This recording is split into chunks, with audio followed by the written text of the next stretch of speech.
Sí, estamos ya con Juan Enrique conectado. Sí. ¿Cómo estás, Juan? Buen día. Acá Gustavo Vera, No, buen Ximena y día. Facundo de Laudatistas.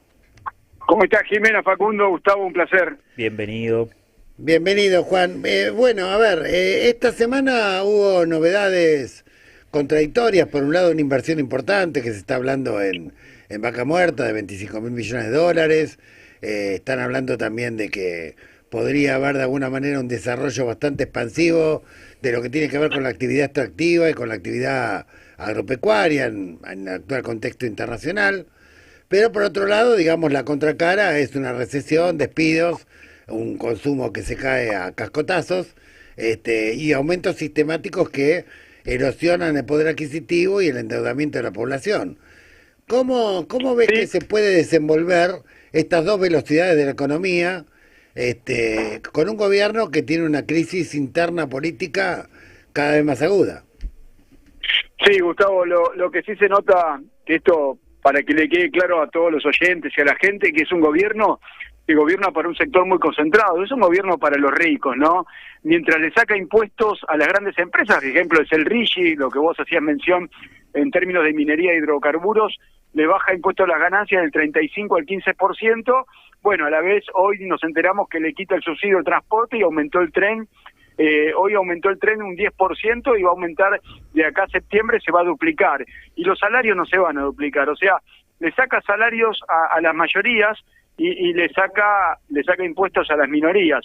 Eso es lo que está haciendo el gobierno. Ahora, con respecto al RIGI, sí, hay anuncios por 40.000 millones de dólares, pero lo que se ha concretado no llega al 5%. Y encima, con la quita de impuestos, el costo de esto del RIGI en los próximos 10 años va a ser de 1.000 millones de dólares de menos recaudación por año. Y además hay que decir, anuncian que va a crear 20.000 puestos de trabajo y en lo que va del gobierno de Javier Milei se perdieron más de 240.000. Claro, menos O del sea diez que por queda muy ciento. claro, ¿no? Menos del 10%, sí, aparte tengo entendido que estas actividades extractivas, digamos que están en pleno auge, en el mejor de los casos podrían tener un 15% de inclusión desde el punto de vista laboral, de la población económicamente activa, o sea, de lo que está en este momento quedando afuera del mercado interno, ¿no?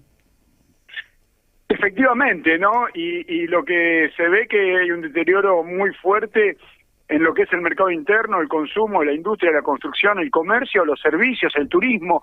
Digamos, casi el 90% de los argentinos la pasan muy mal. El gobierno acusa un crecimiento económico, claro, pero en esos sectores reducidos, minería y hidrocarburos. El 90% de los argentinos ven que la economía se cae de a pedazos. Ahora, tengo una pregunta respecto a los vencimientos que hay este año de deuda e intereses con el Fondo Monetario. El gobierno, y dada, digamos, la situación del gobierno de Estados Unidos, que está en una situación de manifiesta debilidad respecto a cómo estaba en octubre, cuando fue garante o apareció como garante en última instancia de Milei. ¿Cómo pensás que va a evolucionar el tratamiento de la deuda y vencimientos con el fondo en el transcurso del 2026?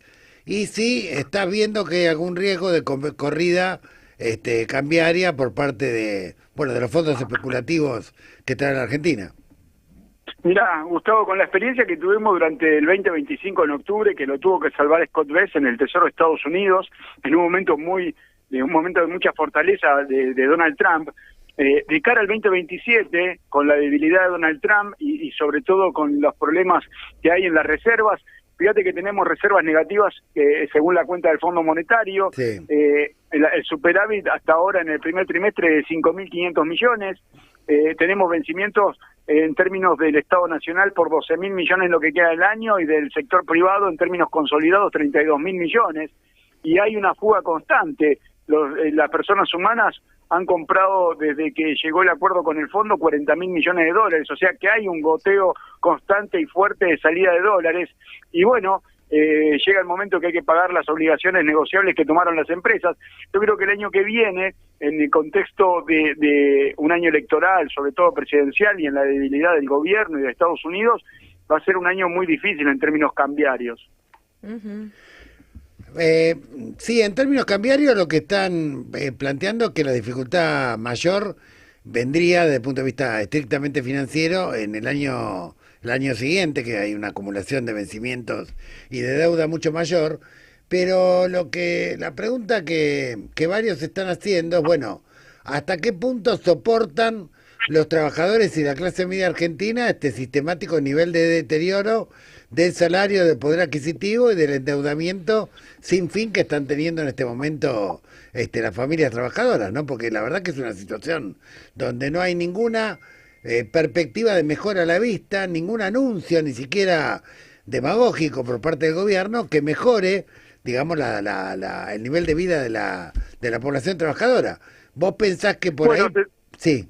está quedando claro que no es un modelo económico lo que impone Javier Milei. Lo que está imponiendo este gobierno con Javier Milei como mascarón de proa es un cambio social, ¿no? Una destrucción total de la clase media, llevando la economía a la sociedad a la peronización, igual que Perú.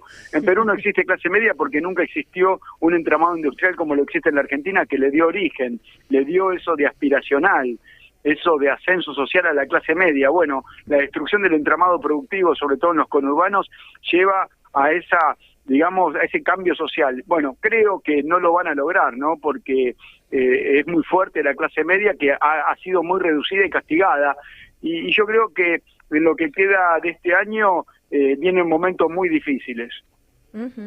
Según Toto Caputo, Juan, ¿cómo estás? Venían los mejores 18 meses de toda nuestra vida, pero parece ser que no. Pensaba en lo que decías de la clase media, ¿no?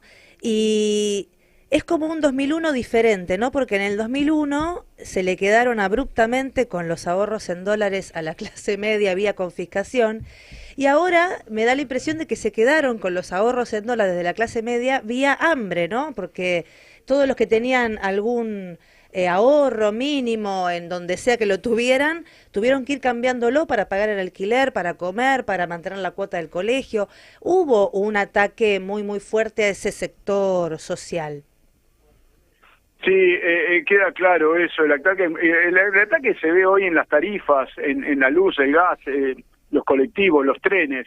El ataque se ve, el ataque a la industria, el dólar barato, saqueo, la venta de todos los activos nucleares, el uranio, la venta de las acciones de AISA, el remate de las 4 centrales hidroeléctricas del Comahue. Bueno, queda claro que este es un modelo de cambio social y sobre todo de saqueo de la República Argentina en términos soberanos. Ahora, bien, teniendo en cuenta que hay mecanismos constitucionales, por ejemplo, hemos visto al presidente hablar en estos días en algunos programas de televisión, particularmente en una entrevista en Neura, donde se lo vio muy desestabilizado emocionalmente, psíquicamente. Me parece que, es más, se lo vio totalmente desorientado respecto a qué pasos a seguir que no sean ajuste y más ajuste.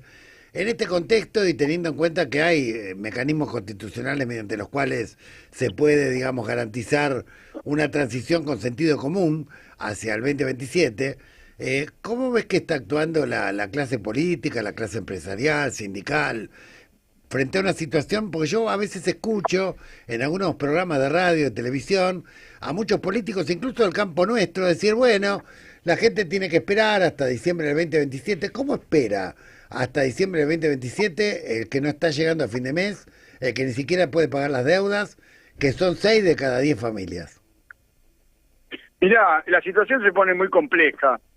Lo que sí queda claro, para responder lo que vos me decís, es que la imagen de Javier Milei todavía tiene un 30% de positiva. Cuando estalló socialmente la Argentina en diciembre del 2001, la imagen de la Rúa era 4% solamente de positiva.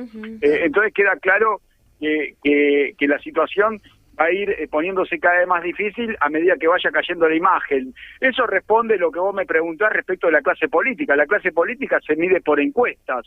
Si todavía hay un 30% que piensa que Javier Milei puede dar la redención, puede dar mejores momentos, y bueno, la clase política va a esperar. Yo creo que en este recorrido, en este derrotero, ese momento del 4% de imagen positiva va a llegar. Sí, sí, me querías preguntar. No, estaba pensando en estas cuestiones que venía planteando Juan y que venían conversando, y Pensaba en lo siguiente, Juan, vos que sos economista lo podés explicar mejor. Uno simplemente intuye y escucha lo que ellos pretenden instalar para que la gente tenga un caramelo. Viste que siempre se dice que cuando uno no llega como toca el piso, hay como un rebote obligatorio, ¿no? Y un poco eso, algunos tratan de decir que ahora viene como ese rebote. ¿Hay margen para un rebote, un aumento del consumo, alguna cuestión por el estilo, aunque sea mínima? Esto lo he hablado con algunos de la clase política, algunos políticos, lo he hablado esto. Mirá, si Donald Trump pudiera o ganara las elecciones de noviembre y se fortalece y banca lo que es el Banco Central en términos de los acuerdos con el Fondo Monetario, la deuda, el pago de bonos, todo lo que estuvo haciendo hasta ahora el Tesoro de Estados Unidos, y el año que viene, en un contexto de elecciones, puede dar un relajamiento cuantitativo, le llamamos los economistas, aumento a los jubilados, aumento al salario, algún aumento a los docentes, médicos, y eso para la clase trabajadora puede ser positivo y puede mejorar la performance electoral de Milei en términos de buscar la reelección. Eso puede pasar, pero todo está supeditado a lo que pase con Estados Unidos y también con lo que pase del lado de la oposición respecto a la presentación de un opositor o una nueva figura que enfrente a Milei. Ahora, en Estados Unidos, lo cierto es que Trump en este momento es el presidente más impopular de la historia en términos de apoyo real. Creo que está en el 31, 32%. Ha perdido 11 elecciones parciales, digamos, que ha habido en estados particulares, digamos, en las cuales los republicanos, en varias de ellas solían ganar cómodamente. En todas perdió por paliza catastrófica. No hay encuestador, no hay diario importante en Estados Unidos que, ni siquiera la cadena Fox, que anticipe que Trump puede llegar a ganar la elección, más bien lo contrario. Todos están hablando de una derrota y en todo caso se dividen entre los que hablan de una derrota aplastante y de una derrota más o menos digna, pero nadie está hablando de una victoria del Partido Republicano. ¿Cómo va a incidir esto en el desarrollo del gobierno de Milei, habida cuenta de que está tan atado a la estrategia y a la política de Donald Trump? Mirá, Gustavo, yo te digo la verdad, los pingos se ven en la cancha, ¿no? El año pasado, para octubre, todos veíamos a Milei derrotado. Sin embargo, ganó. Y noviembre, el 8 de noviembre, todavía está muy lejos. Tenés razón en todo lo que decís, pero por algo fue Donald Trump a pedir la capitulación a China, y eso seguramente le dará algún resultado positivo, porque luego de la reunión con Xi Jinping, Donald Trump desafió nuevamente a Irán, o sea que no son improvisados ni Donald Trump ni su equipo, ni Javier Milei ni su equipo, o sea que los pingos se ven en la cancha, veremos cómo evoluciona. Yo como economista lo que trato de explicar todos los días, las medidas cómo impactan acá en la sociedad argentina, en la clase media y en la mayoría de los argentinos. Muy bien, Juan, clarísimo. Te volveremos a contactar porque este va a ser un año muy álgido en materia económica y social, siempre tan claro y didáctico. Que tenga buenos días.